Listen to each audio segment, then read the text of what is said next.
2 MLAs are suspended. What about the third one?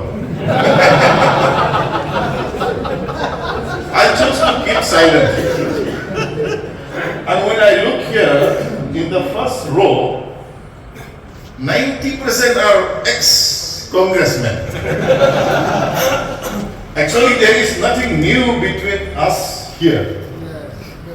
It is a journey that we all take, and we decide to go right or left when we see the journey to the right is less beneficial to the people we represent. Situation demands that we should take the left road. This is the situation that we three decided to take. It is not that this right side, the road on the right is totally bad or has gone wrong. No, that road is still there. But for the benefit of the people who have elected us to bring changes and development that we also want to show, we have decided to take the road on the left. Kecil kasih ke orang kuno, ya nanti miati, ya nanti miati. You take any road, but take the road that gives the best benefit to the people. No hatred to anyone. But on a personal level, I appreciate the Honorable President of the National People's Party, the National President, who is also the Chief Minister.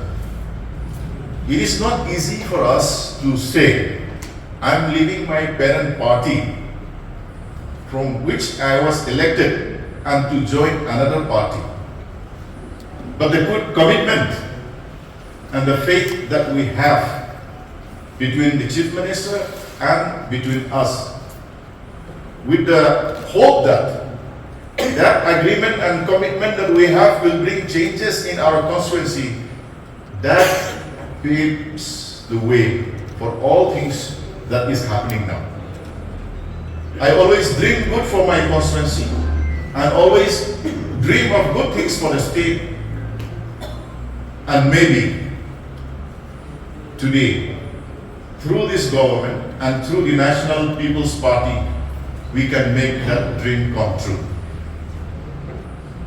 We cannot say that every nook and corner of Meghalaya will become like New York in 5 years' time. No. Development is a journey. But we have to take each step at a time. Problem comes only when you don't take any steps further. That is the problem. So I hope with the combination, the strength of the government that we give by our journey, I think, sir, we are absolute no. Yes. The number is an absolute majority. That number should give confidence to this government. That number should give courage to this government to decide. People may have misunderstanding, but as long as we decide for the good of the people, that courage should see us through this journey. I express my gratitude to all my friends who have come from Umsning constituency, also friends from Nongstoin and Mahati. Indeed, these last 2 weeks has been very stressful weeks. You don't see it in my face because my gray hair is hiding all that. But stress is there. But I hope this family that we are here now will take us all along. We might have little issues in my constituency, but we will get along. We will integrate both the existing NPP members and the new members that I will be bringing along. We will have a teamwork. So from my side, I only wish the best for the party, the best for the government, and the best for the state. Thank you.